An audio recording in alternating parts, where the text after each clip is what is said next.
They insisted the new hire deserved my office, so I moved out in exactly 60 minutes. But as I packed, I triggered a plan 6 years in the making. When the stock tanked 43 minutes into the emergency meeting, they finally asked what I wanted. I didn't ask for the chair back. I asked for the final signature. My name is Madeline Knight. I am, or rather, I was, the head of compliance at Northbridge Dynamics. It was Monday morning, just after 9. When the box arrived, it wasn't the usual flimsy brown corrugated cardboard. This was a heavy-gauge white banker's box, smooth to the touch, the kind they give you when they want the severance to feel crisp, professional. A goodbye box, Mara Quinn, from Human Resources, placed it on the corner of my desk with a quiet, final thud. Her eyes darted to the window, to my keyboard, to the motivational plaque on the wall anywhere but at me. "Madeline," she began, her voice strained with rehearsed corporate sympathy. "Management has decided to restructure. They feel the new CCO deserves this particular office. This particular office. The corner one. The one I'd earned after the Argent Works acquisition. The one with the panoramic view of the Minneapolis skyline and, more importantly, the tactical two-way glass overlooking the entire 27th floor operations hub." I looked past Mara's shoulder. Standing in the doorway, framed like a magazine cover, was Isabel Hart. Izzy. The ink on her Stanford MBA was barely dry. Her blazer was so new it still held the sharp creases from shipping. She wasn't looking at me. She was looking at the room. I watched her eyes scan the walls, measure the distance to the window, mentally placing her own furniture. She was assessing the square footage of my career. They expected a fight. I knew it. They had HR here as an escort, prepared for yelling, for tears, for a recitation of the 15 years I had poured into this place. 15 years of turning a 3-person paperwork department into the operational spine that kept Northbridge Dynamics from breaking every federal regulation on the books. I gave them none of it. I offered Mara a small, tight smile that didn't reach my eyes. Understood. Izzy's carefully neutral expression flickered with surprise. Mara just looked profoundly relieved. I turned to my terminal and tapped my ID badge against the reader, not to log in, but to log out. The screen went black. The system clocked my exit from the network at 9:07 a.m. "I'll need an hour," I said, my voice flat. "Of course. Take all the time you need," Mara said quickly, backing out of the doorway and pulling Izzy with her. I didn't need time. I needed 60 minutes. I turned to the row of unassuming gray file cabinets built into the wall. They looked like standard issue storage, but the third one down was a biometric safe. My thumb pressed against the sensor. A faint, hydraulic hiss, and the heavy door unsealed. I didn't take the binders. I didn't take the framed articles or the Safety Excellence Awards. I reached past them, to the back, and retrieved a worn, leather-bound case. Inside were 12 small, black notebooks, each labeled with a year. My field notes. This wasn't the official company record. This was my record. I opened the most recent one, 15 years of compiled data on the human element of compliance. Director Grant Wallace, FSC, hates being called Sir. Coffee, black, 1 sugar cube, precisely. Distrusts slides, demands raw logs, daughter, Sarah, rose for Georgetown, birthday April 12th. This notebook held the weaknesses, habits, and preferences of every federal and state inspector who mattered. This was my power, not the title. I closed the safe and moved to my desk. My personal items were few. I picked up a silver frame holding a photo of my sister and me at Lake Minnetonka. It looked like simple sentiment. I turned it over. Glued to the backing board, hidden by the frame itself, was a small, holographic wafer, the physical token for my forensic collaboration seal on the Trail Lock system.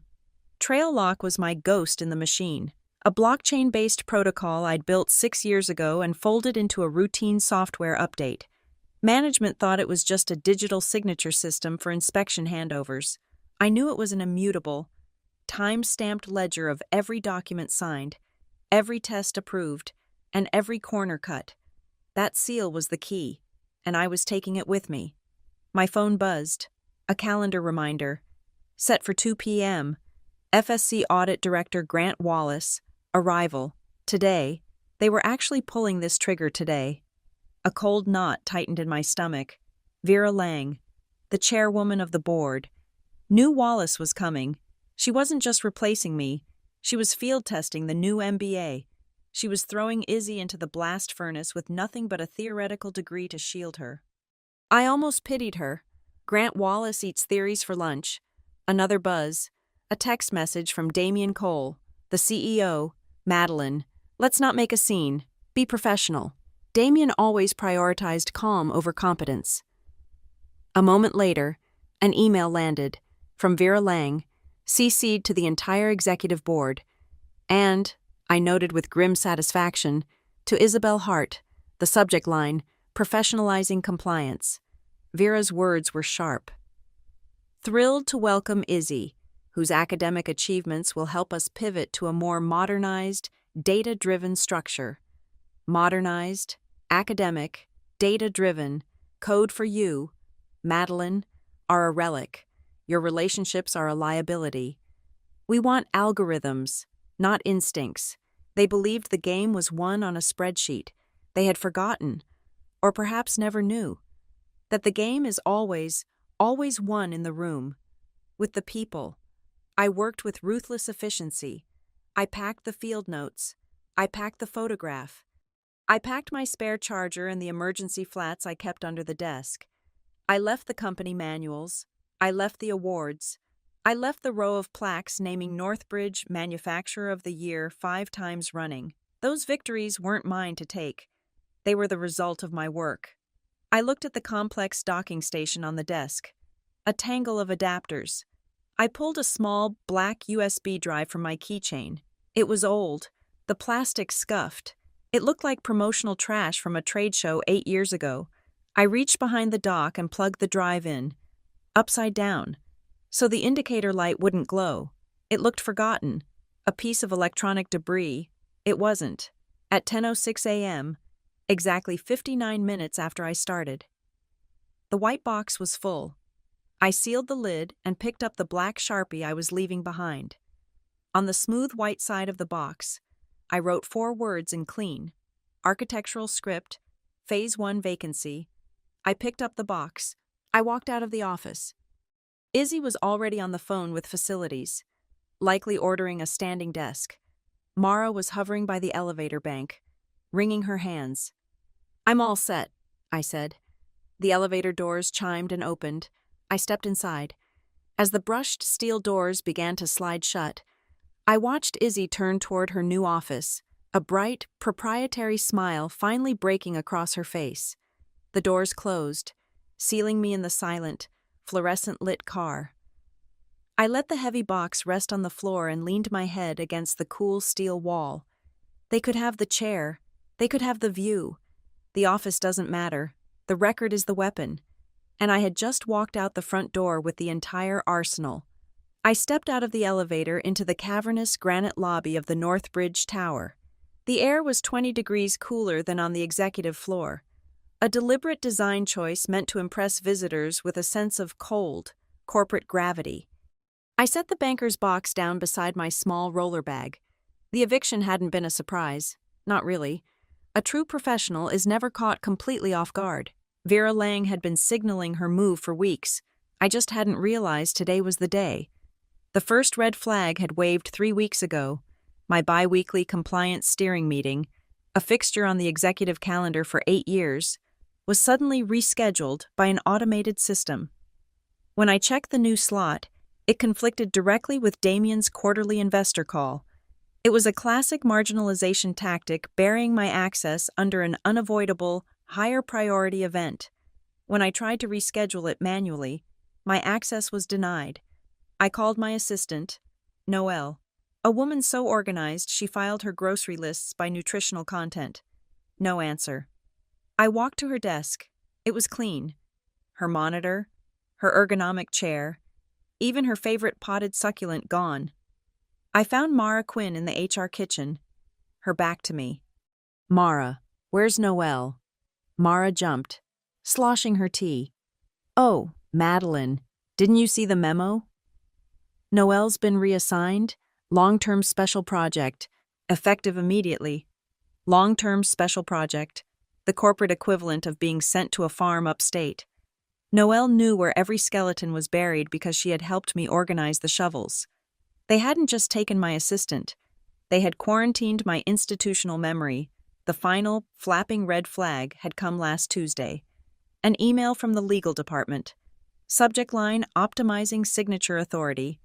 A dry, 4-paragraph memo explaining that, for workflow efficiency, C-level executives could now provide final sign-off on standard operating procedure revisions, bypassing the compliance head's interim approval. Optimizing, that's what they called it. I called it gutting the watchdog. It meant Vera or Damien could change a safety protocol on a high-pressure valve system without my signature ever crossing their desk. They called my methods old-fashioned.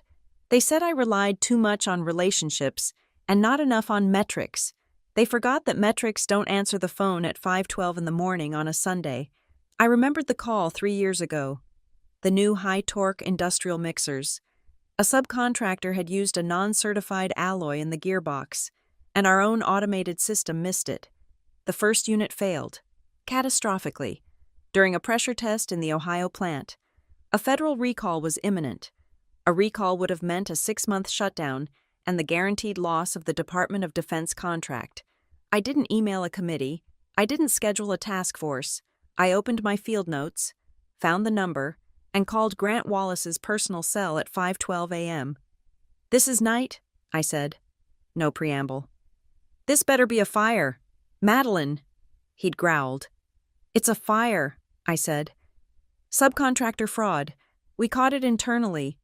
We have a container of identical units set to ship from the port of Baltimore at sunrise. I need to reroute that ship before it hits international waters."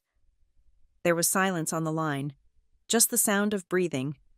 "You have the logs. Raw data, uninterpreted, already in your personal inbox, and a full containment plan is attached."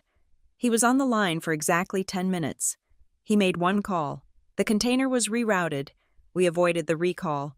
We kept the contract. We were fined heavily for the initial error, as we should have been, but we were publicly praised by the FSC for the transparency of the disclosure. That wasn't an academic solution. It was trust.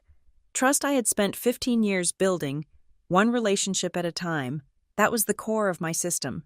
Vera wanted AI to parse the rules, but rules are written by politicians and interpreted by people. My relationship matrix wasn't just names and birthdays. It was a psychological blueprint. Inspector Davies from OSHA hated slides. He wanted a narrative, a story of the process from start to finish. Inspector Chen from the EPA only trusted raw data logs. Any attempt at a summary made him suspicious. Director Wallace wanted the bad news first, with a solution attached, and zero excuses. Vera and her new MBA protege thought compliance was math. I knew it was behavioral science, and I knew they didn't understand their own paperwork. They didn't understand the very weapons I had built and left for them. Trail Lock was my masterpiece. On the surface, it was just the digital system we used for inspection handovers. An inspector signs off, and the signature is logged. But my protocol required 3 signatures to close any compliance event, production, legal, and compliance. 3 keys to turn, and every signature block was time-stamped, geolocated, and hashed onto an immutable ledger that not even the CEO could alter. But Trail Lock was just the lock. The key was buried deep in the corporate bylaws, an addendum I drafted 6 years ago after the Argent Works acquisition nearly bankrupted us. Bylaw 7.4. It looked boring. Operational continuity waiver. It stipulated that any change to the compliance structure itself, any shift in reporting lines, signature authority, or oversight responsibilities required a physical waiver signed by the incumbent head of compliance. Vera had tried to dismiss it during that board meeting. Just formal paperwork. Madeline, a procedural relic from the acquisition. I remembered smiling. Of course, Vera, just a formality. It wasn't a formality. It was the shut-off valve, and I was the only one with the handle. When the red flags started popping up last month, I didn't confront them. I didn't send angry emails to HR. I went quiet, and I started gathering. I activated the deep log monitoring on TrailLock. I saw the late-night access. Someone, using an admin account I traced back to Vera's new IT consultant, was accessing the SOP archives at 2 a.m., 3 a.m. I saw the edits, minor changes to chemical storage thresholds, tiny adjustments to pressure test reporting cycles, all done administratively, all without annotation, all bypassing my desk. I saw the Slack directives. Damien, who hated confrontation, telling line managers to streamline inspections using a thumbs-up emoji. They were trying to create a chain of command that couldn't be audited, using ephemeral messages instead of official email. I didn't send this data anywhere. I didn't forward it to legal or the board. I simply compiled it. I sealed the logs, timestamped them using my holographic TrailLock token, and saved them to the encrypted drive in my safe. And then I mirrored the entire package to a secure, air-gapped repository off-site. The drive I'd just left plugged into the dock wasn't a key. It was a distraction. The real data was already gone. I pulled the handle of my roller bag. The lobby was busy.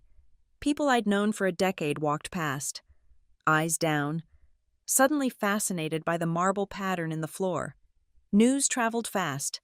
The plague ship had been identified. I pushed through the heavy glass revolving door. The sudden gust of cold October air felt good.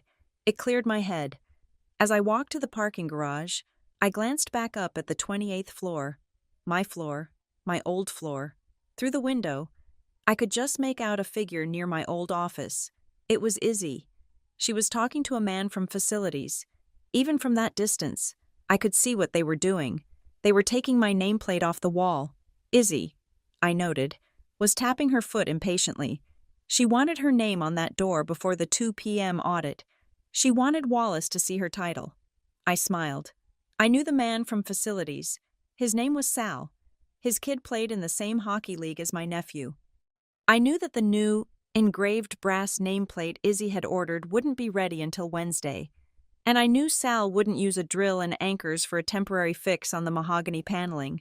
He'd use paper tape, the cheap, beige kind that facilities used for marking carpets. It would hold for a few hours, maybe a day, but it wouldn't last. It was a cosmetic fix, covering a structural problem. It was the perfect metaphor for Vera's entire plan. They thought they'd won. They thought the MBA and the new blazer and the corner office meant they had the power. They were about to find out that power isn't the nameplate on the door, it's the signature on the bylaw. And they had just let it walk out of the building. I didn't go home. I didn't go to a bar. I drove my car to the third level of the adjacent parking garage, the one overlooking the executive entrance, and reversed into a spot. I turned the engine off. The silence in the concrete structure was absolute. I popped the lid on a lukewarm coffee I'd bought hours ago, took a sip, and waited. I checked my watch. 3:09 p.m. At 3:10 p.m., exactly on schedule. A convoy of 3 black government SUVs turned sharply into the executive loop. They didn't park in visitor spots. They pulled right up onto the curb, blocking the granite walkway. The Federal Safety Commission had arrived. The passenger door of the lead vehicle opened, and Director Grant Wallace emerged. He was a tall man, perpetually unsmiling, wearing the same gray suit he always wore. He pulled his briefcase from the car, slammed the door, and looked up at the building as his team assembled behind him. He looked, as he always did, like a man who had come to foreclose on a bad debt. I watched them enter the lobby. The clock was ticking. I gave it 10 minutes. My phone remained silent. Izzy must have been giving her opening presentation, all crisp slides and Stanford theory.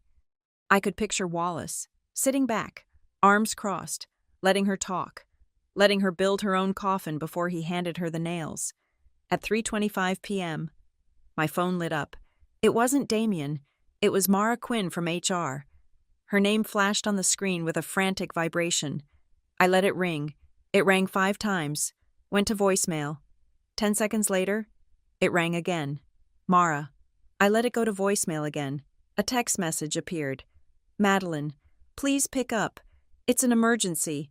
I waited 1 full minute. Then, I called her back. Mara, I said, my voice calm. Madeline. Thank God, where are you? Director Wallace is here. He's asking for you.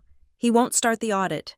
I heard the panic in her voice, the thin, reedy sound of corporate authority evaporating.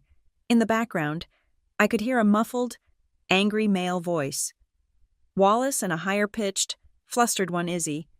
He specifically asked for me. I asked, keeping my tone neutral.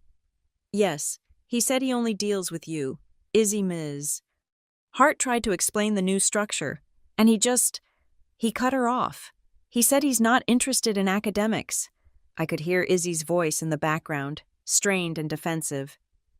But the new SOP for Category 4 storage is, Wallace's voice boomed, clear even through Mara's phone.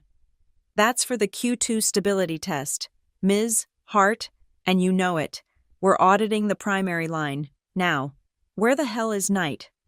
Mara, I said, cutting through the chaos.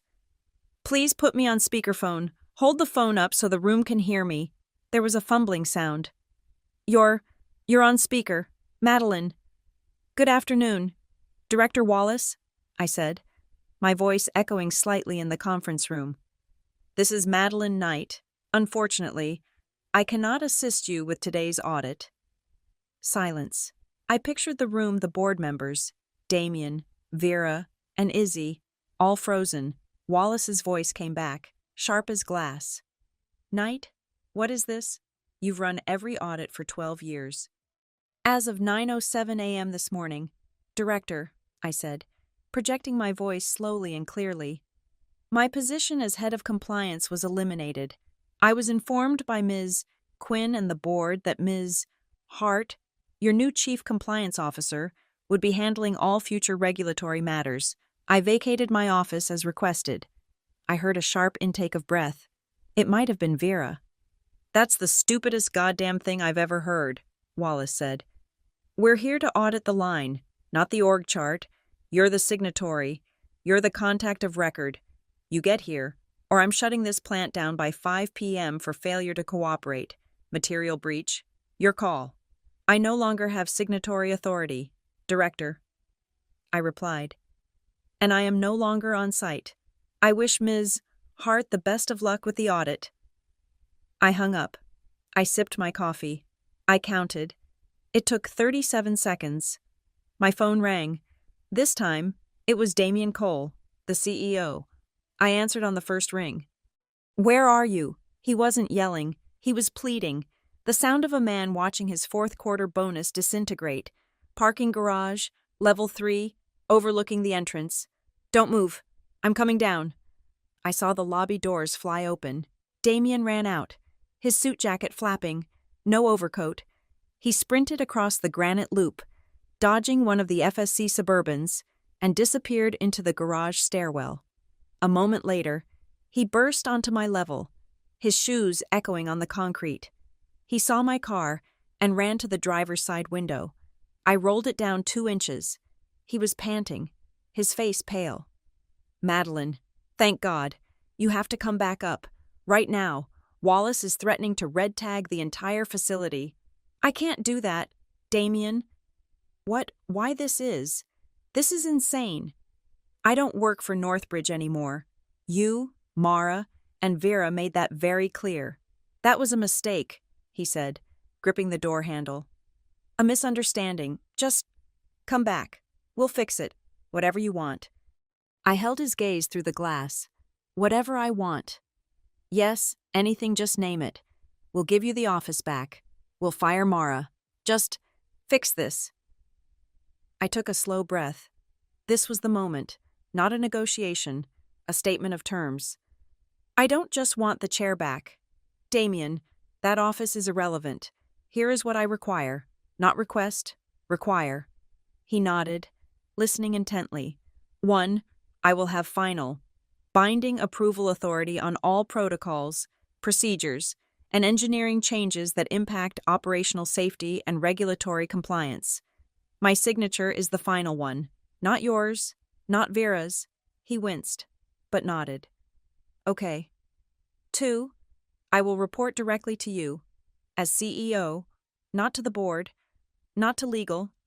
To you. The compliance department will be an independent pillar.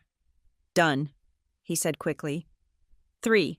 My team's operating budget will be increased by 60%, effective immediately, to be allocated at my sole discretion for talent and technology. His eyes widened. 60%, Madeline. It's the price of doing business. Damien, you wanted to modernize. This is what modernization costs. Do you agree? He swallowed. Yes, fine, 60%. And 4, I said, my voice dropping slightly. What? The new hire, Ms. Hart, she will not be a CCO. She will be my subordinate. She will serve as my field apprentice for 6 months. No office? A desk in the bullpen with the junior analysts. She will learn compliance from the factory floor up, not from a textbook. Damien stared at me. Vera will never agree to that. That's humiliation. It's education, I corrected him. Those are the terms. He pulled his phone from his pocket. I have to call Vera. She's on video in the conference room. He hit a number and put it on speaker. Vera's clipped, furious voice came through. Damien, what is it? Wallace is drafting the shutdown order. Vera, I have Madeline. She'll come back. But she has terms. Damien relayed my 4 requirements. I watched his face as Vera's voice crackled over the tiny speaker. Absolutely not, she yelled. That is blackmail. She is giving us no choice. We have no choice, Vera, Damien yelled back. He's shutting us down. This is impossible. She cannot dictate terms to the board. Tell her the budget and the reporting line are non-starters. We will fight the shutdown order in court. I leaned forward. Damien, repeat this to her. Verbatim. He held the phone closer. Vera, good afternoon. You have until 4 p.m., at which point Director Wallace's order becomes binding. Good luck with the material breach this afternoon. I'm sure your lawyers will find it fascinating. I rolled up my window. Damien pounded on the glass. Madeline, wait, don't Vera, talk to me. I sat back and watched him. He was gesturing wildly at the phone, pacing in the parking garage, a CEO reduced to a frantic middleman. I looked at my watch, 3:42 p.m. A new text message appeared on Damien's phone. I saw him read it. His shoulders slumped. He looked through the window at me, his face a mask of total defeat. He put the phone to his ear. She agrees. Vera agrees to all of it. My watch read 3:43 p.m. I turned the key. The engine started. Get in. Damien, you and I are walking into that room together. He ran around the car and got in the passenger seat. We drove down the ramp in silence. I parked, not in the garage, but in the executive loop, directly behind Grant Wallace's SUV. I grabbed my roller bag from the trunk. I left the banker's box of my personal effects on the pavement. I walked into the lobby, Damien half jogging to keep up. We rode the executive elevator to the 28th floor. The doors opened. The entire floor was silent. Everyone was in the main conference room. As we approached the frosted glass doors, I stopped. I reached into the pocket of my blazer. I pulled out a single, cube-shaped packet of raw sugar, one of the ones I kept from the airline lounge, the kind Grant Wallace preferred. I pushed the door open. The room was electric with tension. Wallace was at the head of the table, pen in hand, a formal-looking document in front of him. Vera was on the massive video screen, her face rigid. Izzy Hart was standing against the wall, looking pale and nauseated. Mara was taking notes so furiously, I thought the pen would catch fire. No one spoke. I walked past them all, straight to the coffee service at the side of the room. Wallace's black coffee cup was sitting untouched. I placed the single sugar cube packet on the saucer beside it. I didn't look at him, but I felt his eyes on me. I turned to the table. My apologies for the delay. There was a temporary but significant structural misalignment in our compliance reporting. It has been rectified. Grant Wallace looked down at the sugar cube. He looked at Vera on the screen. He looked at Damien, who was still standing awkwardly by the door. Then he looked at me. He picked up the shutdown order, looked at it for a moment, and then slowly, deliberately, tore it in half. He pointed to the empty chair beside him, the one that wasn't mine, but the one at the head of the table opposite him. "Sit down, Ms. Knight. We have a lot of work to do." I didn't sit. I didn't wait for permission. I stood at the head of the table, my bag still at my feet. "We're burning daylight, Director," I said. "I've already briefed my floor supervisors. We'll proceed in reverse order, starting with the highest risk area, packaging and finalize, then the chemical depot." Wallace nodded. He appreciated efficiency. "Lead the way." We moved as a single unit, a tight, grim procession. Wallace, his 2 junior inspectors, Damien, who looked like a hostage and trailing 6 feet behind everyone, Isabel Hart. She was clutching a company tablet, her knuckles white, her eyes wide. She was a ghost at the execution. We hit the packaging line. The roar of the hydraulics and the hiss of the pneumatic seals was deafening. Kenji, the line supervisor, saw me, and the tension drained visibly from his shoulders. He trusted me. "Madeline, we're running the new pressure seals," he yelled over the din. "Good," I yelled back. "Kenji, I need you to do something for me. Swap the verification order. I want you to run the primary seal calibration before you run the log diagnostics. Just for this run." Kenji, a 20-year veteran, knew the SOP manual as well as I did. He paused, processing the request.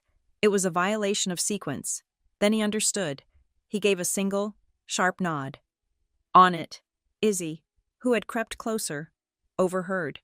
Her face contorted in academic panic. "Madeline, you can't. The SOP, Section 4-1, explicitly states log verification proceeds." "I wrote Section 4-1, Ms. Hart," I said, my voice cutting through the noise. "Now watch." We stood back. Wallace's team fanned out. They were sharp. It took them less than 10 minutes. "Director," one of the junior inspectors called, waving a scanner. "We have a sequential finding. Line 3 ran calibration on a sealed unit prior to batch log verification. It's a procedural breach." Wallace walked over. He looked at the reading. He looked at Kenji, who looked appropriately concerned. Then he looked at me. His eyes were flat, but I saw it, a microscopic twitch at the corner of his mouth, a smile. He knew exactly what I had done. An audit team that finds nothing doesn't trust the result. They dig deeper. They shut you down to find the cancer. A team that finds a minor, non-critical, easily correctable infraction can write their report, justify their visit, and go home. I had just served him a perfectly cooked, minor violation on a silver platter. "That's a finding," Wallace said, his voice flat. "A procedural lapse. Kenji, make sure it's corrected and logged before we leave." "Yes, Director," Kenji said, already inputting the fix. "Good," Wallace said. "Let's move on." We went to the chemical depot. The air was sharp with the scent of ozone and acetic acid. This was where Vera's optimizations would have crippled us. The new inspector, the same one who found the packaging breach, immediately tagged a row of 55-gallon drums. "Director, these labels are non-compliant with the Q3 hazardous update." Izzy physically recoiled, her hand flying to her mouth. This was a major finding, a plant shutdown finding. I stepped forward. "The inspector is absolutely correct. These labels are out of date, because these barrels are empty." I rapped my knuckles on the thick plastic. It boomed with a hollow sound. 2 years ago," I said, my voice echoing in the concrete room, "we identified this exact risk. Replacing the entire inventory every time the DOT revised a subsection was costing us $2 million and a 4-day shutdown annually. So we moved to a just-in-time composite system." I pointed to the automated mixers on the far wall. "We now store inert composites. The active chemicals are mixed in small, shielded batches only as needed. The compliance check isn't on the drum anymore. It's on the software." I tapped the terminal beside the mixer. "Every update is patched directly from the Federal Registry. We are always compliant. We have zero hazardous backstock, and we save the company $2 million a year.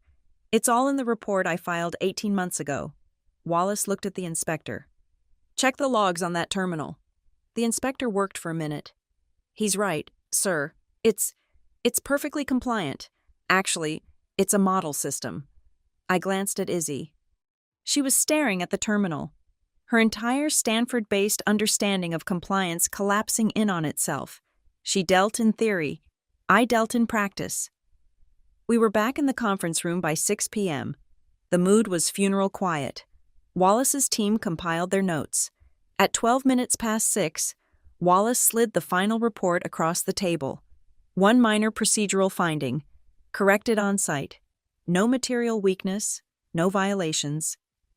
Damien slumped in his chair, his head in his hands, breathing for what looked like the first time in 3 hours. Vera's face flickered to life on the main monitor. Her smile was a strained, painful rictus. Madeline, Director, thank you. It seems there was a significant misunderstanding this morning. My apologies for the confusion. A misunderstanding. That's what she was calling this corporate assassination attempt. I stood up. I looked directly into the camera lens, at Vera's pixelated face. We can discuss the permanent nature of the new reporting structure tomorrow morning. 9 a.m., my office. I didn't wait for a reply. Wallace and his team packed their briefcases. Good work. Night, he said, and for the first time, he offered me his hand. I shook it. They left. Damien scrambled out after them, murmuring thanks. Izzy just stood by the wall, defeated. 7 a.m. tomorrow. Ms. Hart, I said, not looking at her. Pack for a week. You're going to the foundry in Cleveland. You're going to learn how we document heat treatment failures. Dismissed. She fled. Finally, I was alone in the ravaged conference room. The table was littered with empty coffee cups and discarded notebooks. I walked to the main audiovisual dock at the head of the table, plugged into the back. Hidden behind a tangle of HDMI cables was the scuffed black USB drive I had left plugged in upside down, the one that looked like electronic trash. The one I'd plugged in when I arrived for the 2 p.m. audit that never happened. It wasn't a drive. It was a keylogger and a microphone. I pulled it from the port. It was warm. I slipped it into my pocket. My phone was already in my hand. I opened a secure messaging app and pulled up a single contact, Leo Park. Internal counsel. Leo was the only lawyer in the building who valued the law more than he valued his bonus. He was invisible, and he was brilliant. I connected the drive to my phone. I located the file, a 30-minute audio recording from 3:30 p.m., and a series of screen captures. Vera, on the video call, telling Damien to just handle Wallace. Damien instructing Izzy to use the modernized SOPs, the very SOPs that had been altered without my signature. All the proof I needed that they had knowingly and intentionally tried to bypass federal law using a replacement they knew was unqualified. I attached the file package. I typed a single line. Tonight, read only. I hit send. I turned back to the table. The only thing left was the official audit sign-off sheet. I picked it up and walked out of the conference room, down the hall, to my old office. Izzy's things were already gone. My nameplate was lying on the desk, face down. I walked to the scanner built into my desk, the trail lock. I laid the audit report on the glass. The device chimed, scanning the document, capturing my signature and Wallace's, and binding it with a cryptographic hash and a timestamp 1812. The system was mine again. The record was sealed. The real audit was just beginning. My office was exactly as I had left it, but it felt different, colder. The scent of Izzy's brief, panicked occupation, a faint, expensive perfume still clung to the air. I sat in my chair at 6:30 a.m., long before the sun had cleared the U.S. Bank building. The power had been restored, but the battle was over. The war had just begun. At 10 minutes before 7, a hesitant knock came at my door. Izzy Hart. She looked like she hadn't slept. Her sharp blazer was wrinkled, her hair pulled back in a severe functional bun. She was holding 2 coffees. She walked in and placed one on my desk, not on the coaster, but just within my reach. Black, she said. 1 sugar cube. I asked Sal from facilities what you drank. I looked at the sugar cube. The same kind I had given Wallace. She was observing, learning. Good. You're not going to Cleveland, I said. Relief washed over her face, so profound she almost sagged. It was immediately replaced by wary confusion. "You're useless to me in Cleveland," I continued, pulling my laptop open. "You're going to sit at that desk." I pointed to the small visitors table in the corner. "And you are going to learn what I do." I forwarded her an access key to the compliance archives. "I want the last 6 quarters of inspection data. I want it compiled by inspector, by violation category, and cross-referenced by remediation time. I want to see the deltas between our internal flag time and the official report. You have until Friday." It was a monstrous, soul-crushing task. A task I could have had my automated systems run in 20 minutes. I wanted to see her methodology. I wanted to see if she would dig or just skim. That's 24 months of raw data," she stammered. "It's 18 months, I corrected her. 6 quarters. Your flight to Cleveland leaves at 5 p.m. if you'd rather take the assignment. Your choice." She nodded, her jaw tight, and went to the corner. She didn't speak for 3 hours. Around noon, she looked up. "Madeline." I just looked at her. "I finished the initial sort," she said, her voice careful. "And I see a lot of redundancy, manual entries, human-based follow-ups. The remediation time is inconsistent. It depends entirely on the supervisor." "Go on." "I was consulting for a firm before this," she said. "Slate and Spire. They're developing a new automated compliance platform. It uses AI to parse regulatory changes and flags procedural drift in real time. It would eliminate 90% of this manual work."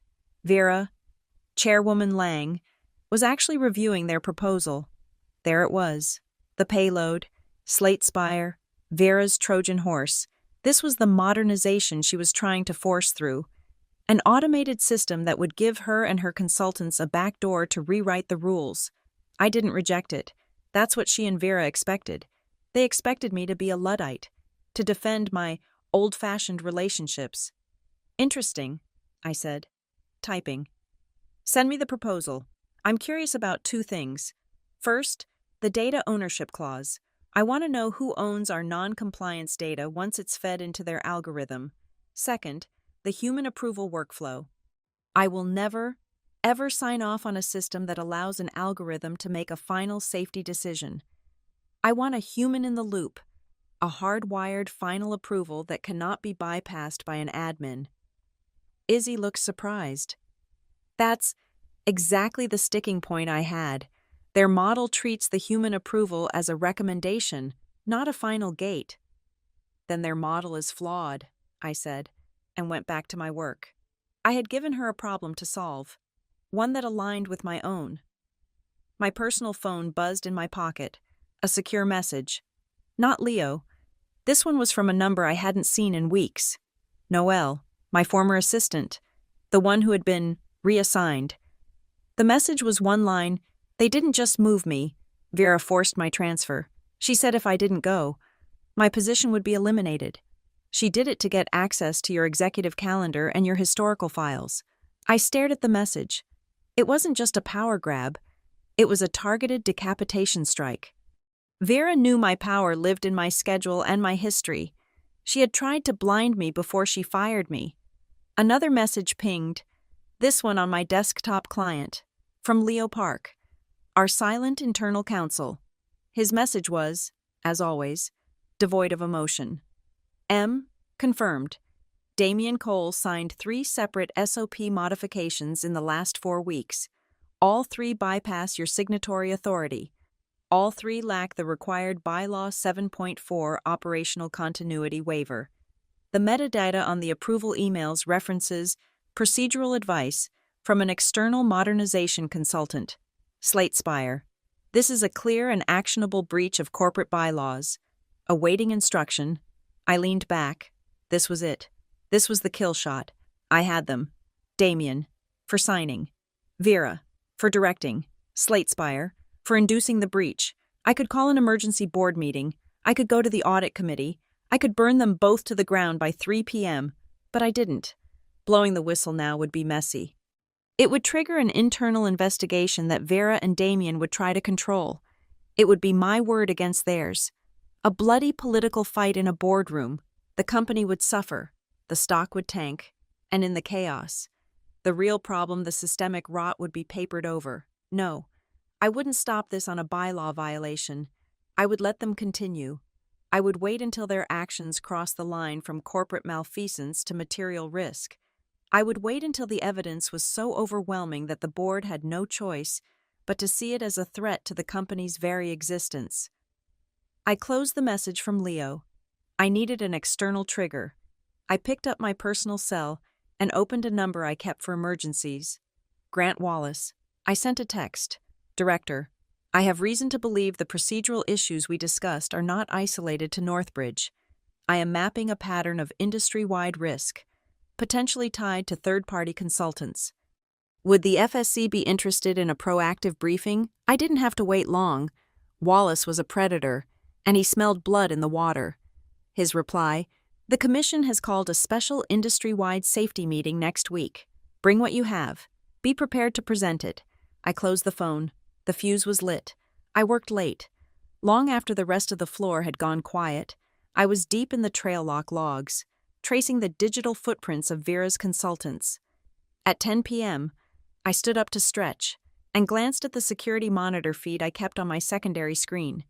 The main floor was dark, except for one pool of light, the records room. I zoomed in. It was Izzy. She wasn't at her assigned desk. She was in the physical archive, pulling hard copy binders from 12, 13 years ago. She wasn't doing the task I'd assigned. She was digging. She was pulling the files from the old Argent Works acquisition, the very event that had led me to create Bylaw 7.4. She wasn't just trying to complete my task. She was trying to figure out why I'd given it to her. She was looking for my patterns. She was trying to understand how I'd beaten Wallace, how I'd beaten her. I watched her for 10 minutes.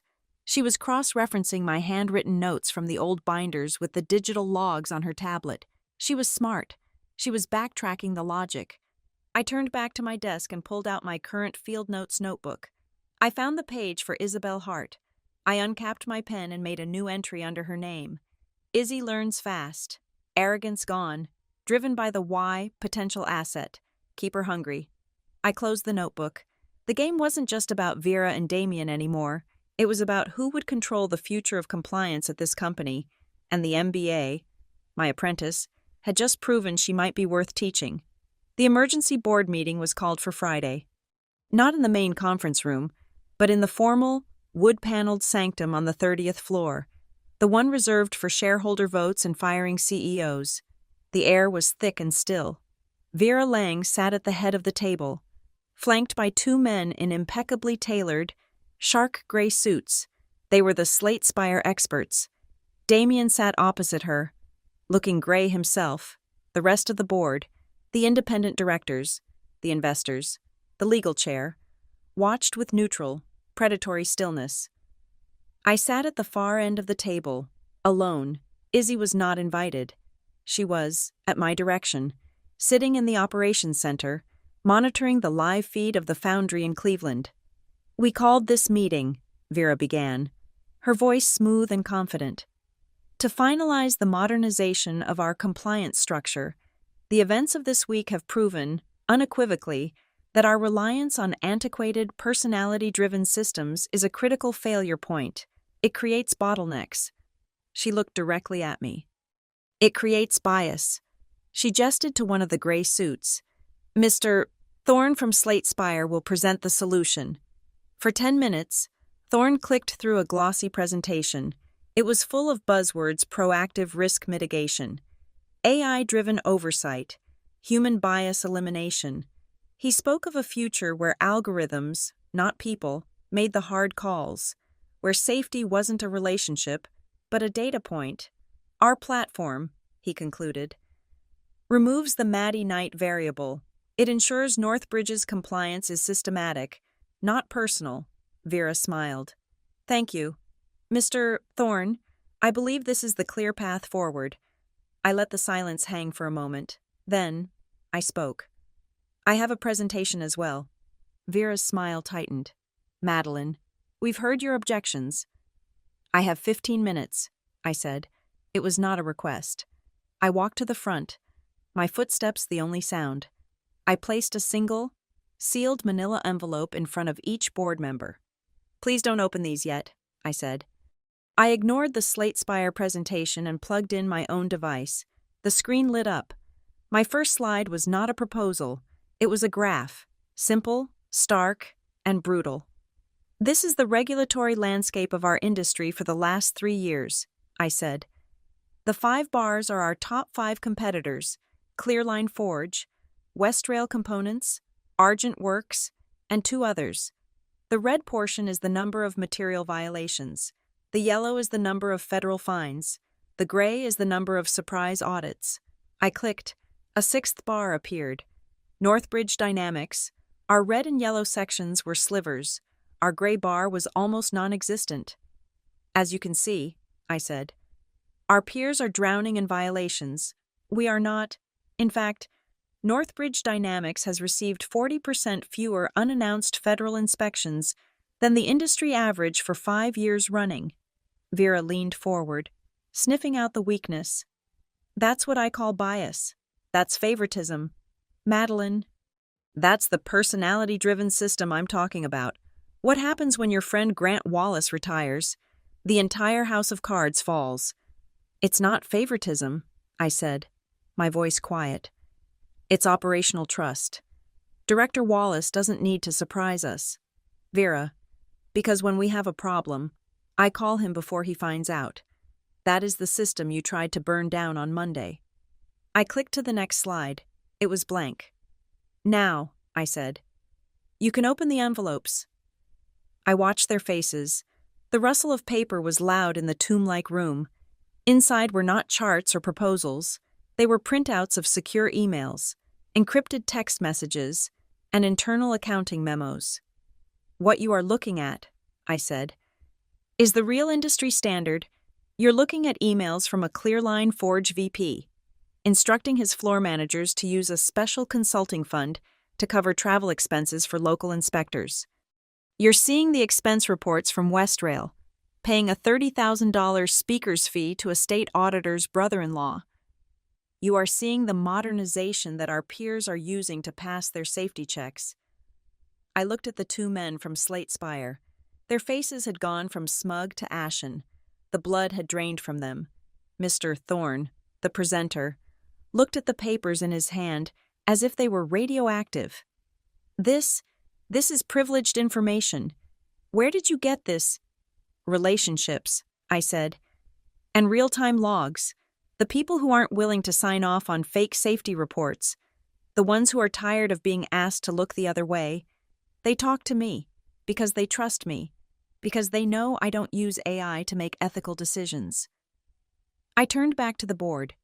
"The FSC has called a special industry-wide safety meeting for next week. Director Wallace is presenting. He is aware of this data. He is about to launch the largest racketeering investigation this industry has ever seen." The air left the room. "Which brings us to our choice. Option 1. We, Northbridge Dynamics, cooperate fully. We present ourselves as the model, the partner in the investigation. We get proactive immunity. We get preferred contractor status, and we watch our competitors get dismantled by the Department of Justice. Their stock becomes worthless. We absorb their market share." I paused. Option 2. We stay silent.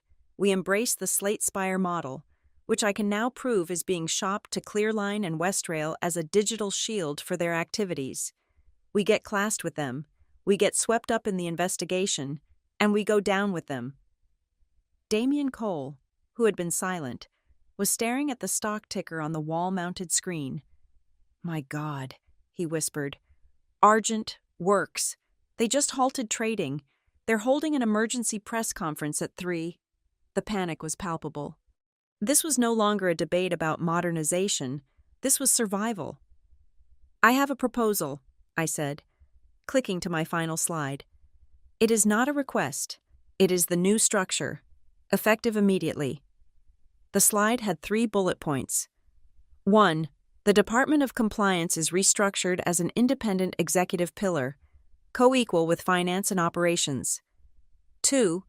I, as Chief Compliance Officer, will hold final technical veto power on any operational change, software implementation, or capital expenditure that touches safety or regulation.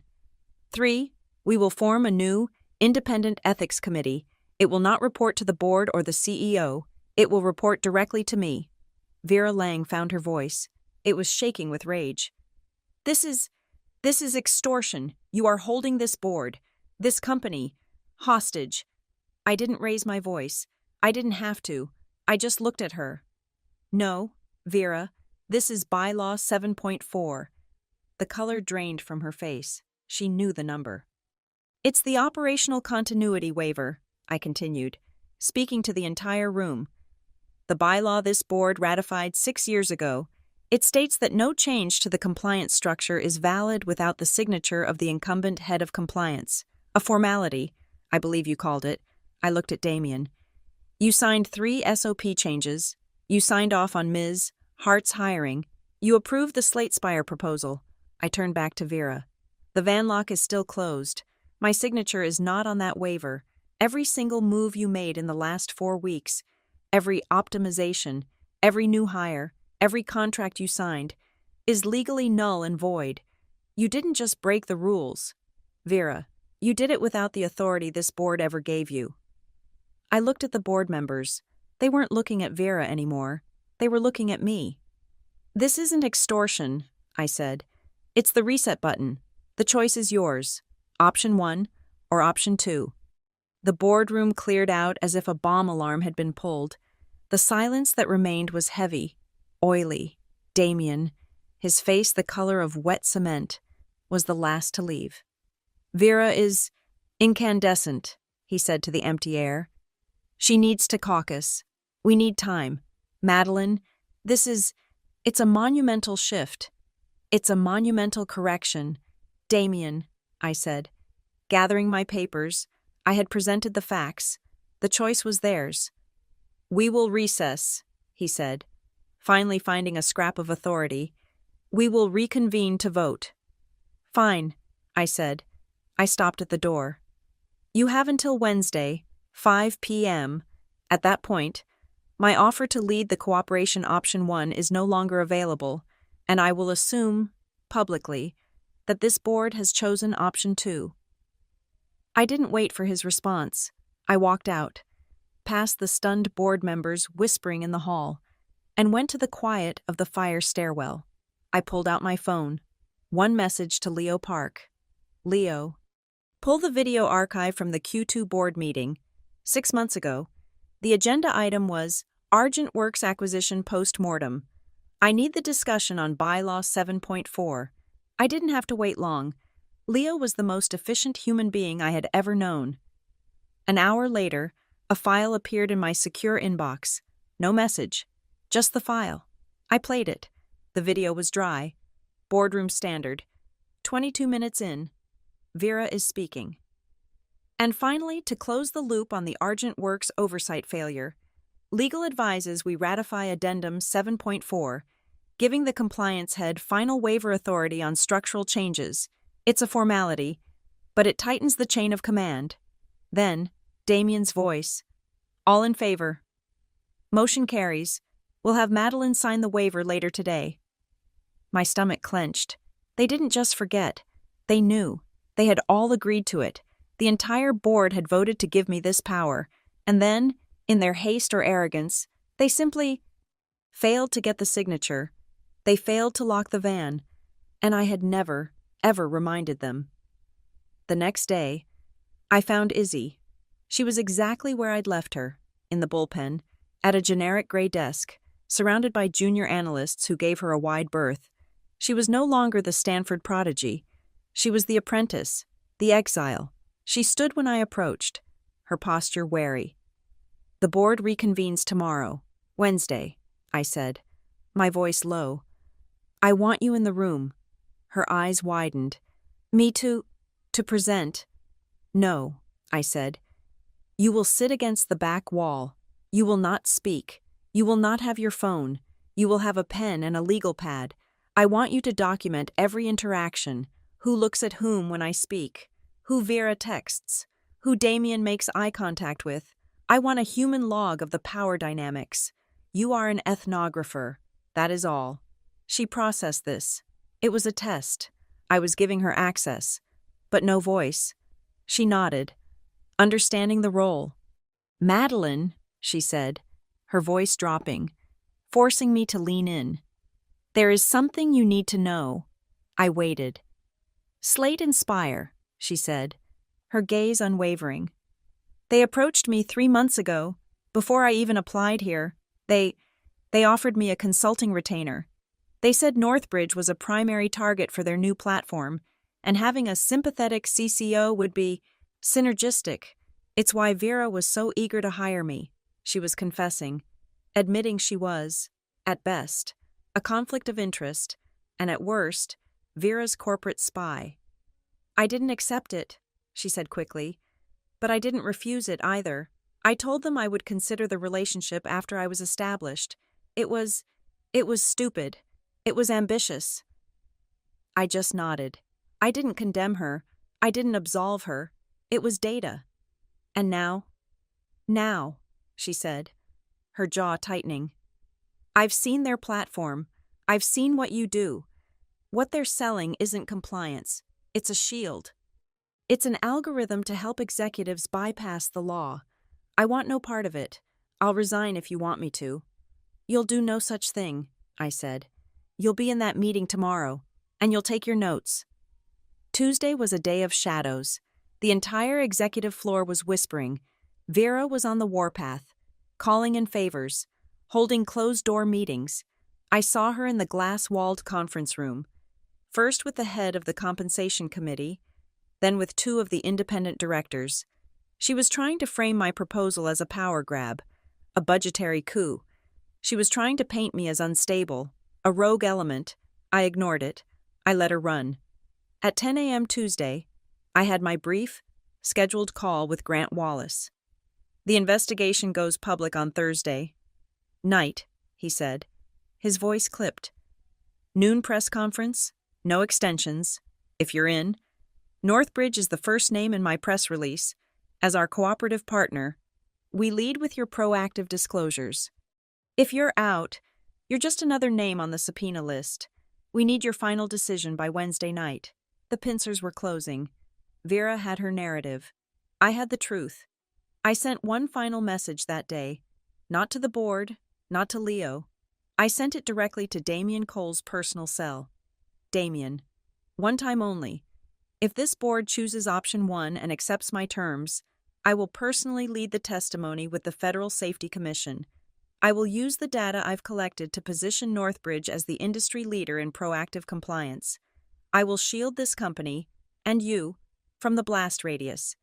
If this board chooses option 2, or if they attempt any further action against me, I will resign effective Wednesday at 5:01 p.m. I will then hold my own press conference, and I will take Director Wallace's call as a private citizen. Your choice. I hit send. I had laid all my cards on the table.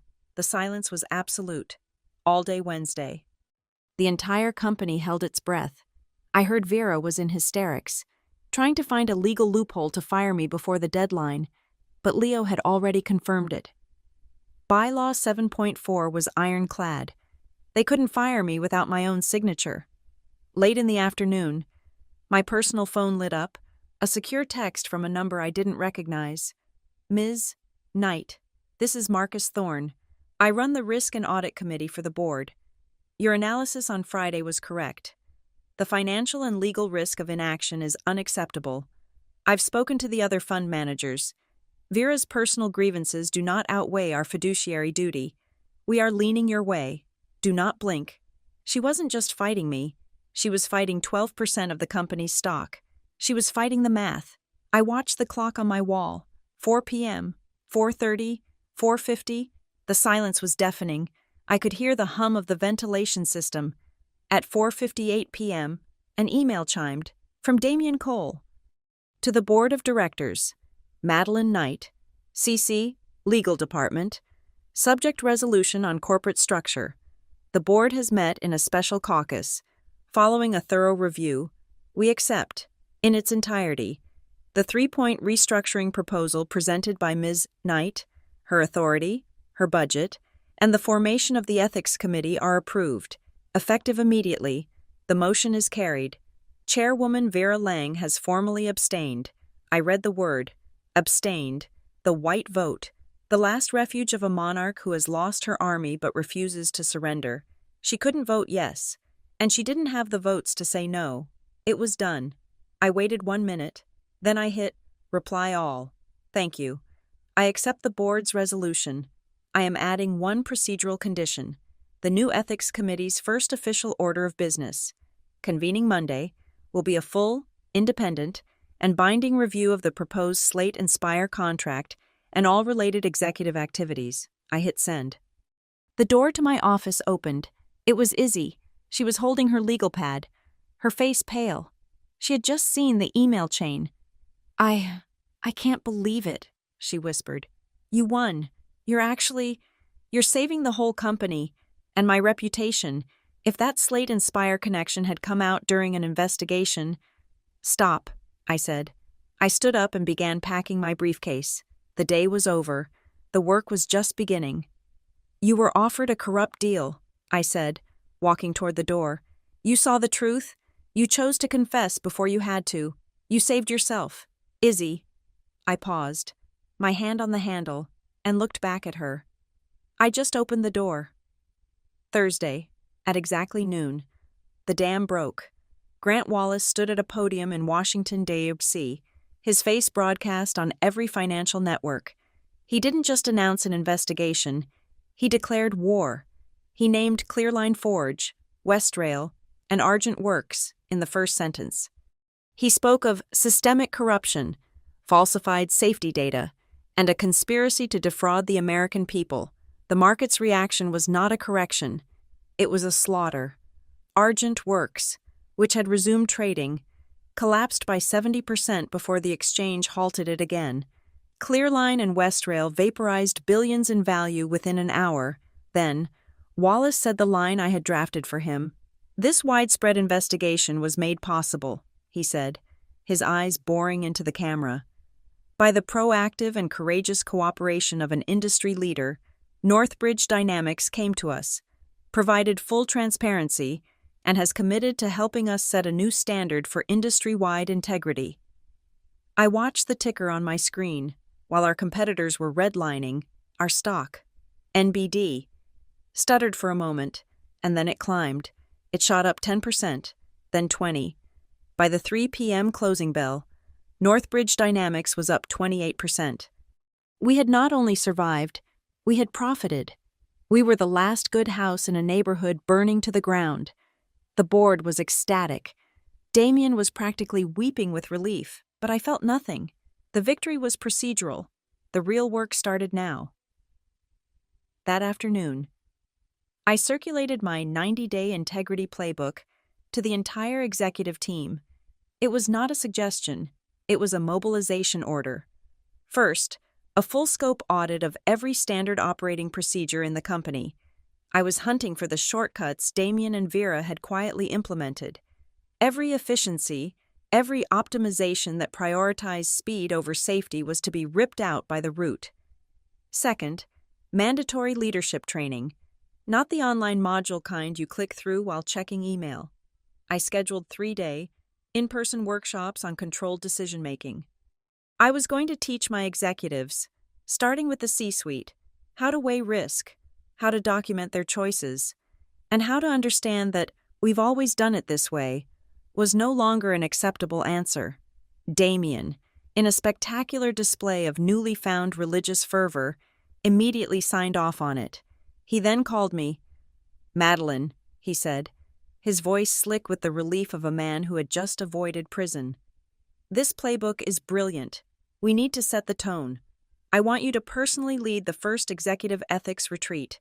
3 days, off-site, and Madeline attendance is mandatory for all senior leadership, all of them." I understood the subtext. "She will be there. Damien." "Vera Lang," he confirmed. "Will be in the front row. She's looking forward to your insights." I hung up. She wasn't just my prisoner. She was now my mandatory student. the new ethics committee convened on Monday.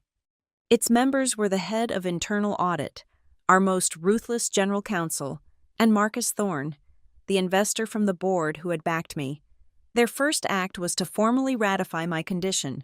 They voted unanimously to freeze all expenditures related to SlateSpire and any similar automated compliance platforms. All such technology was now subject to a full, independent risk impact assessment. The AI revolution had been stopped at the gate. While the committee was meeting, Izzy Hart placed a single binder on my desk. It was her conflict of interest map. It was meticulous. She had cross-referenced every director's personal holdings, their family trusts, and their charitable foundations against our vendor lists for the last 5 years. "There," she said, pointing to a tab. Vera wasn't the only one. She had flagged 2 friendly consulting deals. 2 other board members had children working for small advisory firms. Those firms had, miraculously, been granted no-bid contracts by SlateSpire to act as local implementation partners for the Northbridge deal.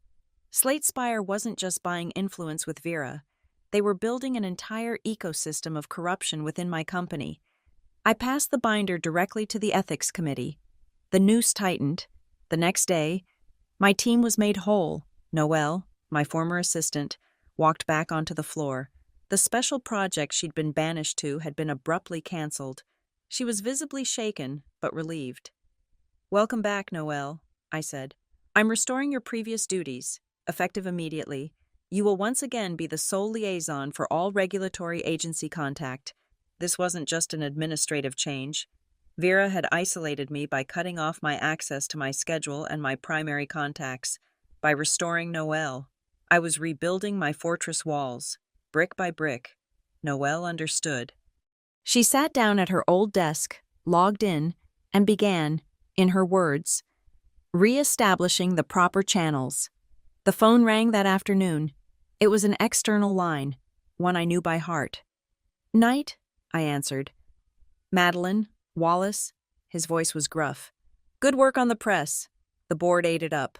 "Listen, we're rebuilding the Industry Advisory Council.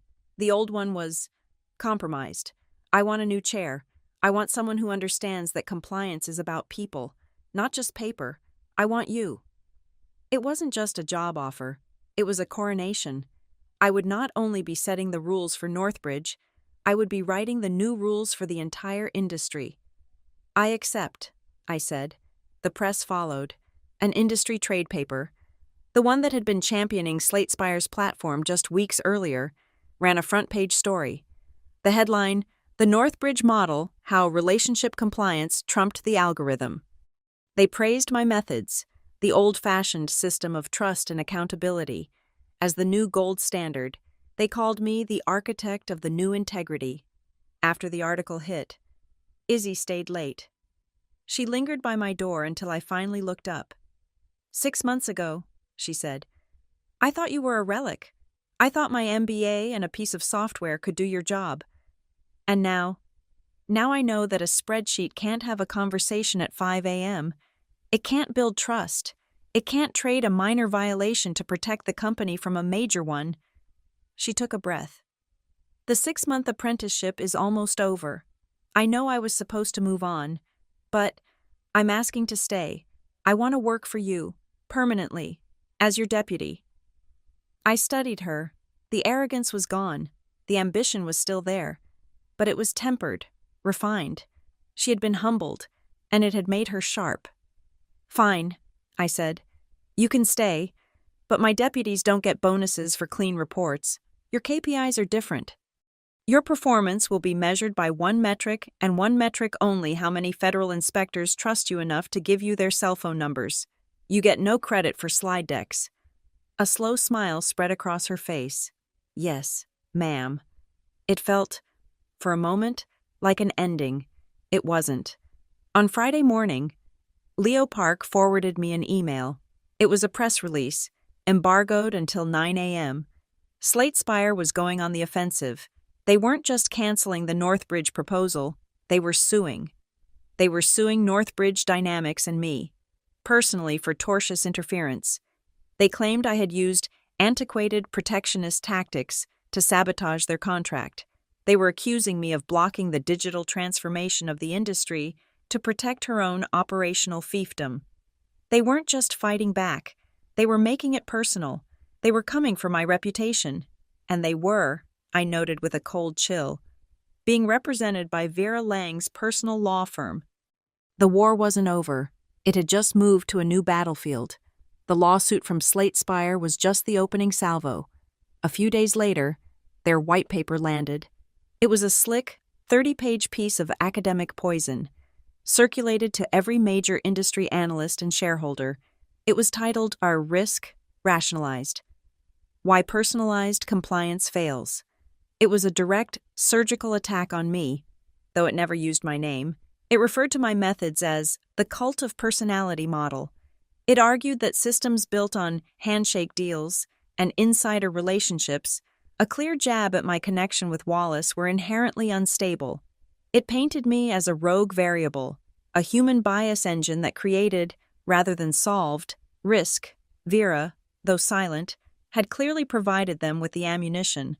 The paper was too accurate, too specific in its critique of my past successes, painting them as lucky breaks rather than calculated strategies. Slate Spire was positioning itself as the voice of reason, the mathematical, unbiased future. They were framing me as the enemy of progress. The board was nervous. The stock, which had stabilized, began to dip. The narrative was shifting. I was no longer the savior. I was the bottleneck.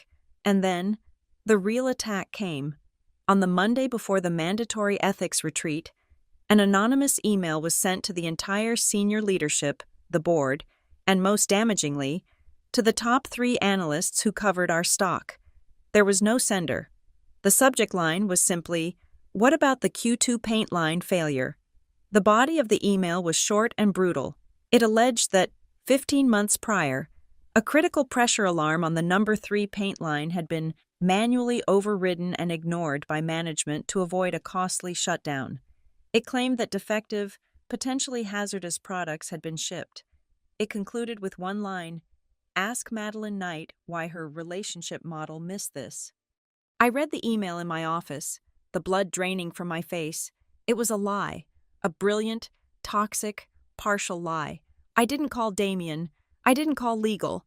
I swiveled in my chair, opened my terminal, and went deep into the trail lock. I pulled the logs for the date in question. My hands flew across the keyboard. The data was all there, immutable, hashed in the blockchain. The alarm had triggered a pressure variance. I saw the logs as the line supervisor. Correctly, initiated a partial shutdown. I saw the engineering reports. The fault wasn't the product. It was a faulty sensor, a $1 piece of plastic. The line was recalibrated, tested, and brought back online in 3 hours. The product was safe. No defective units were ever shipped. But that wasn't the whole story. The procedure for restarting a line after a red flag alarm required a C-level sign-off, and there it was, the digital signature. Damien Cole, approved. He had followed the procedure. He had signed off on the restart, but as I scanned the attached documents, my stomach tightened. The restart of a primary line, even after a false alarm, constituted a procedural modification under duress. It required, by my own rules, Bylaw 7.4, the operational continuity waiver. It wasn't there. Damien had signed off, but he had done so without the required co-signature from me. It was 15 months ago, long before Vera's recent coup, but it was the exact same breach of bylaw. He had taken a shortcut. This was the trap. If I published the trail lock logs to prove the product was safe, I would simultaneously expose my own CEO for the exact kind of violation Vera had just been cornered for. Damien would be thrown to the wolves. The board would implode. If I said nothing, the accusation would stick. The anonymous email would be my death warrant.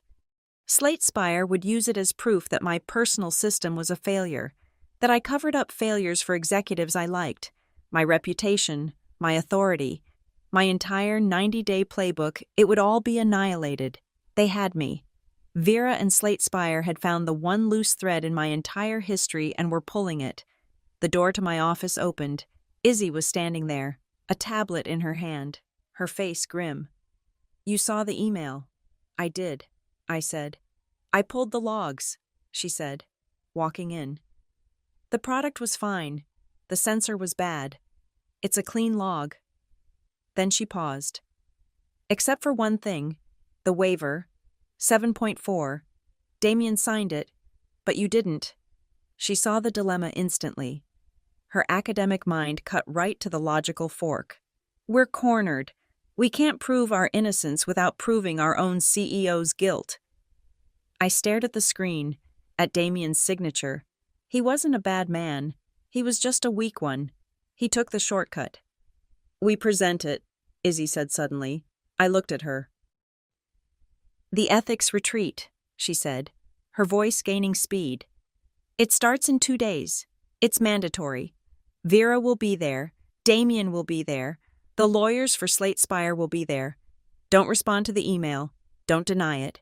We use it. We make it the centerpiece of the entire retreat." She started pacing. "We present it as a case study, the Q2 paint line failure, a study in structural risk. We admit, publicly, in that room, that the process was flawed. We show the alarm, the correct engineering response, and then we show the signature, we show Damien's signature, and we show the missing signature. We admit that the old system, a system that allowed a CEO to bypass the final compliance waiver, was the real failure. We show that, my God, that was a risk.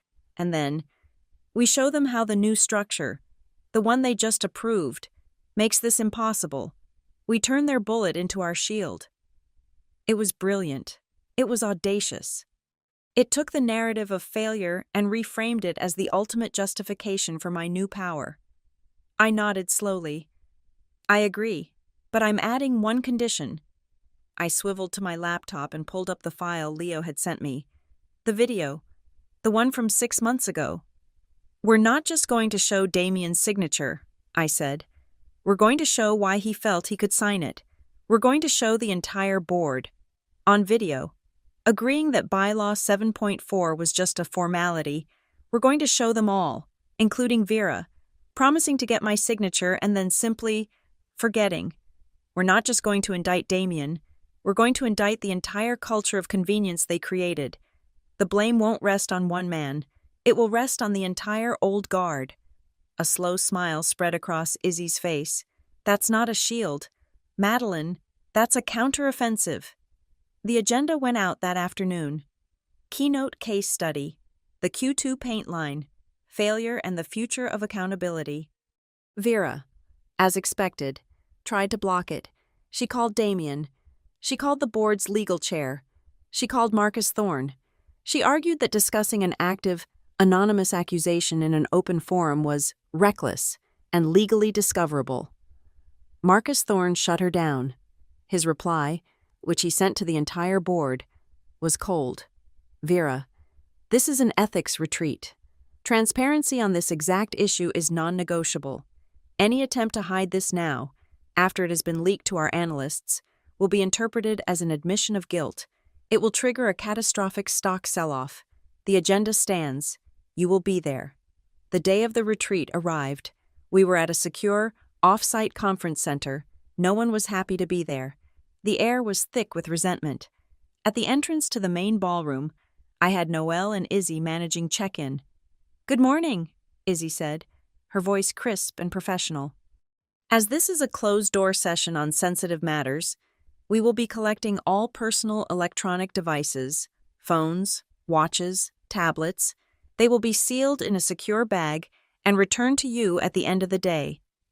The protests were immediate, but one look from Marcus Thorne, who was standing by the door, silenced them. One by one, the most powerful people in the company surrendered their phones. The doors were closed, sealed, no one in, no one out. I stood at the podium. The room was arranged in a U-shape. Damien sat at the head. Vera was in the front row, her arms crossed, her face a mask of fury. 2 seats down from her sat the general counsel for Slate Spire, along with their lead litigator. They were here as observers for their lawsuit. I looked at the clock on the back wall. The second hand swept up to the 12, 9 a.m., I clicked the remote. The massive screen behind me lit up. It was a white background with 2 words in stark, black, 90-point font. Gay. Accountability wins. I looked at Vera. I looked at Damien. I looked at the lawyers. "Good morning," I said. "Let's begin." I let that slide hang for a full 10 seconds. Accountability wins. "The anonymous email you all received," I began, my voice amplified by the microphone, "was correct. There was a failure on the Q2 paint line, but it was not the failure the sender wanted you to see." I clicked. "Here's the case." I laid it out with forensic precision. The alarm at 2:14 a.m., the pressure variance, the immediate, correct action by the floor supervisor, the engineering analysis showing a faulty $1 sensor. The product was never at risk. At 5:30 a.m., I continued. The line was ready to restart, but the protocol for a red flag alarm required a sea-level waiver, and one was obtained. I clicked again. The trail lock log appeared on the massive screen. The engineering report, the recalibration data, and at the bottom, a single, bright green digital signature: Damien Cole, CEO. A murmur went through the room. Damien himself just stared at the screen. Damien signed off. He approved the restart. "The problem is," I said, "his signature was insufficient. The bylaws, our bylaws, require a second signature on any such modification. It requires the operational continuity waiver, Bylaw 7.4. It requires the signature of the head of compliance. My signature." I let the implication land. It was never sought. The anonymous email was a trap. It was designed to force me to either cover up this lapse or to expose my own CEO. It was designed to prove that my system personalizes risk, that I protect my friends. I looked at Vera. The sender was almost right, but they misunderstood the core problem. The problem wasn't Damien. The problem was the culture that told him his signature was enough. I clicked again. The screen changed to a video file. "This is from the Q2 board meeting, 6 months ago." The video played. The boardroom, relaxed, my own voice, faint, explaining the new bylaw, and then Vera's face, clear as day, her voice filling the room. "It's a formality, Madeline, just paperwork. We'll have you sign it later." I hit pause, freezing the video on Vera's dismissive smile. The room was dead silent. The Slate Spire lawyers, who had been whispering, were now staring at Vera with open horror. "This," I said, walking away from the podium, "is the disease, a culture, established and promoted from the very top, that treats compliance as a formality, a signature that can be dealt with later, as we all now know, never came." I returned to the podium. The anonymous leak was correct. Our old system was broken, so we are fixing it, permanently. I advanced the slide. "Here is the new structure, the one you all approved on Wednesday. Let me be clear on what it means. 1. Every change to a safety-critical protocol, no exceptions, requires 3 concurrent signatures: operations, engineering, and compliance. 2. My office, compliance, holds the final, binding, technical veto. If I do not sign, the line does not run, and 3 automated systems, like the one proposed by Slate Spire, will be used as tools to support human judgment. They will never, ever make a final decision. An algorithm cannot be held accountable." The silence was heavy.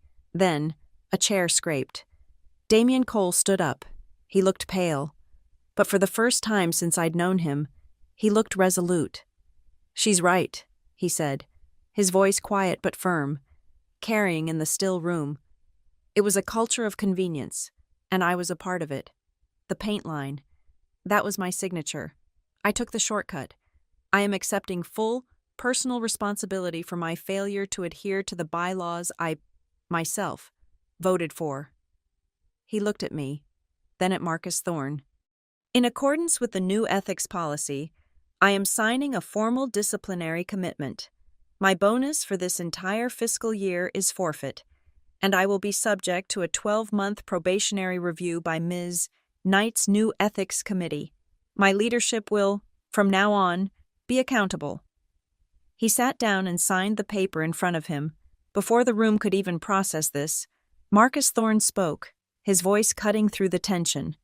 "That," he said, "that act of public transparency just saved this company. That is worth more to our shareholders than any MBA. It's worth more than any algorithm." He fixed his gaze on the Slate Spire lawyers. "Accountability, that's the asset." Vera Lang finally found her voice. It was shaking. She shot to her feet. "This is a farce. This is a personalized, vindictive, theatrical attack. She is using this theater, to consolidate her own power. This isn't transparency, it's a witch hunt." The lead lawyer from Slate Spire stood, sensing his moment. "We agree. Ms. Knight is clearly personalizing this review to slander our contract and attack Chairwoman Lang." "Personal," I said. I smiled. "You're right. Let's make it personal." I clicked the remote. The video of Vera vanished. A new slide appeared. It was a simple flowchart. At the top, the Slate Spire logo. A line branched to Vera, but two other lines branched out as well, to two names the board did not recognize. "The anonymous email was a clumsy attack," I said, "but my new deputy, Ms. Hart, has been conducting a real investigation." I pointed to the two new names. "These are the principals of two boutique advisory firms. They are also, as it happens, the sons of our two lead procurement directors. And according to Discovery, Slate Spire awarded both of them six-figure implementation consulting contracts, contingent on Northbridge signing the platform deal." The collective gasp in the room was sharp. It wasn't just influence, it was conspiracy. "You weren't just attacking me, Vera," I said, my voice cold. "You were helping them build a network of conflicts of interest to hollow out this company. You weren't selling us software," I said to the lawyer, who was slowly sitting back down. "You were buying our entire supply chain." It was over. The lawyer said nothing. Vera stared at the screen, her face white. She knew. They all knew. Marcus Thorne stood. "I move for a binding resolution based on the findings of the Ethics Committee." The next 5 minutes were a corporate execution. A board member read the final minutes into the record. 1. The contract with Slate Spire is terminated for cause, effective immediately. 2. Vera Lang will tender her resignation as chairwoman of the board, effective end of day. 3. The Ethics Committee will turn its full findings on the procurement directors and Slate Spire over to the legal department for immediate action and referral to the authorities. The retreat was over. The room emptied in silence. Damien approached me, holding a single, heavy, leather-bound document, the corporate charter. "The bylaws need to be amended," he said, "to reflect the new structure." He handed me a pen. "The final signature, the one that makes your veto power, and the new committee, a permanent part of this company's DNA." I took the pen and signed my name. Later that afternoon, I walked back to my floor, my office. Sal from Facilities was just finishing his work. Drilled into the mahogany paneling, permanent and gleaming, was my new brass nameplate, Madeline Knight, Chief Compliance Officer. I walked inside. The room was the same, but the view felt different. I looked through the two-way glass. Down at the operations floor, at the bullpen, I saw Izzy. She was at her apprentice desk, but she was already directing 2 junior analysts, pointing at a screen. She finished a cup of coffee. Then I saw her reach into her desk drawer. She pulled out a small packet, a single, cube-shaped packet of raw sugar. She placed it by her monitor, ready for the next cup. I smiled. I pressed the intercom on my desk. "Izzy," her voice came back, crisp. "Yes, Madeline." "Keep that sugar," I said. "It's the small habits that save the big companies." I released the button. I turned away from the window, and the automatic door to my office slid shut with a quiet, final hiss. The polished Northbridge Dynamics logo on the glass reflected my image, sealing me inside. The game was over. The rules were, from now on, mine. Thank you so much for listening to my story. I am curious. Where in the world are you listening from? Let me know in the comments so we can chat and share our thoughts. Please subscribe to the Boss Revenge Stories channel. Like this video, and if you really want to support it, smash that hype button so more people get to hear this story.